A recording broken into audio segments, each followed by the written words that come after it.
Para quem não sabe, na atividade imobiliária, mais especificamente na incorporação imobiliária, está o melhor regime tributário em comparação às outras empresas, que é o RET. Você já ouviu falar?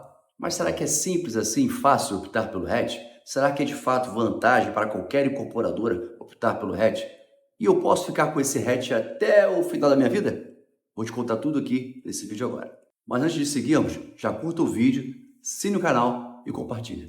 Fala galera, eu sou o André Lima, contador, especialista na área imobiliária e na construção civil. A atividade imobiliária no Brasil, considerando a construção civil como um todo, é uma das atividades que mais geram empregos no país, né? Todo mundo sabe isso. Volta e meia o noticiário traz esse tipo de informação. Há um déficit de moradia no Brasil gigante até hoje.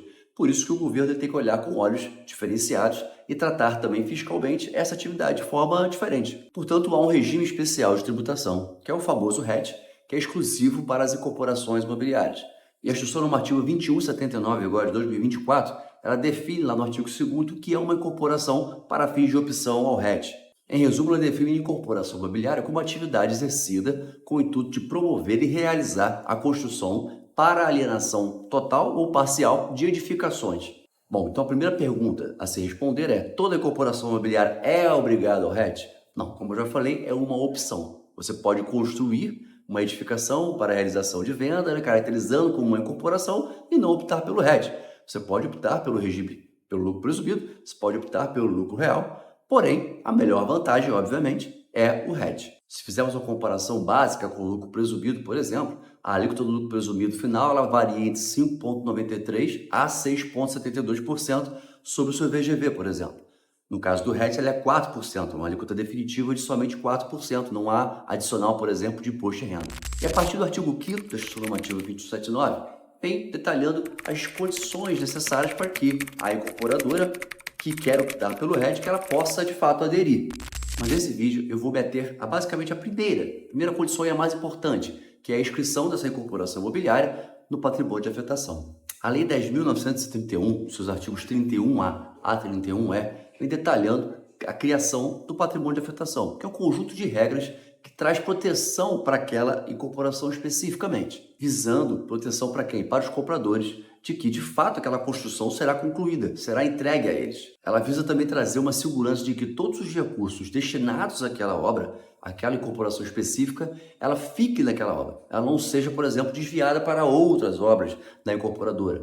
Também ela aparta riscos que existam já naquela incorporadora daquela obra especificamente. Por isso que é afetado, ou seja, nada que acontece da incorporadora de outros negócios afetará aquela construção. Ela traz uma trava, por exemplo, de distribuição de lucros. Enquanto a empresa não tiver todo o recurso em caixa para finalizar aquela construção com base no seu orçamento, descontando, por exemplo, fornecedores, inclusive a dívida com financiamento, não é possível retirar dinheiro, recursos daquela obra como dividendos, por exemplo, para os sócios, que são muitas vezes utilizados pelos sócios para já aplicar em novos negócios.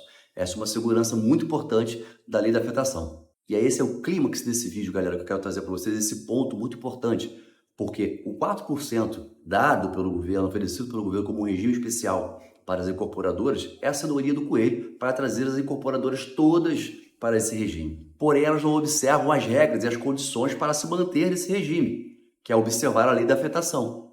O que acontece é que todos os recursos, muitos recursos que são gerados pelas incorporações, elas já são utilizadas pelos incorporadores para aplicar em novos negócios. E não é possível, galera. A lei das afetações não permite isso, exatamente porque a função principal é que se resguarde o recurso para a finalização daquele empreendimento. E a gente sabe que no dia a dia isso não acontece.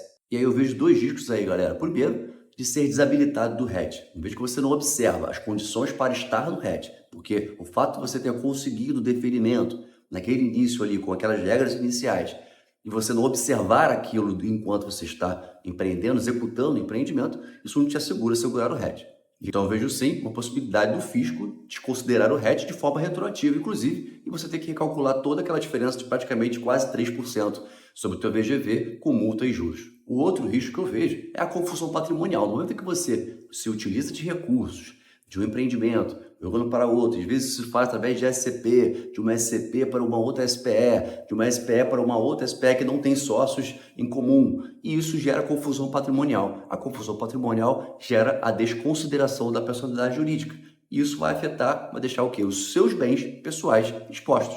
Então, galera, a conclusão disso tudo é que é muito importante que se observe todas as regras da lei da afetação, porque é muito legal você conseguir um percentual de 4%, que nem o Simples Nacional dá isso para as outras empresas. Realmente é a melhor tributação que existe para as empresas, por enquanto. A reforma tributária provavelmente vai mexer nisso, mas é muito importante que se observem as regras e as condições para se manter no regime. Porque não adianta você solicitar a opção e não cumprir o que está ali trazido ali na Gestão Normativa 2179 e também na Lei da Afetação. Um forte abraço a todos e até o próximo vídeo. Se você já gostou do conteúdo, já curta e já compartilhe com seus amigos.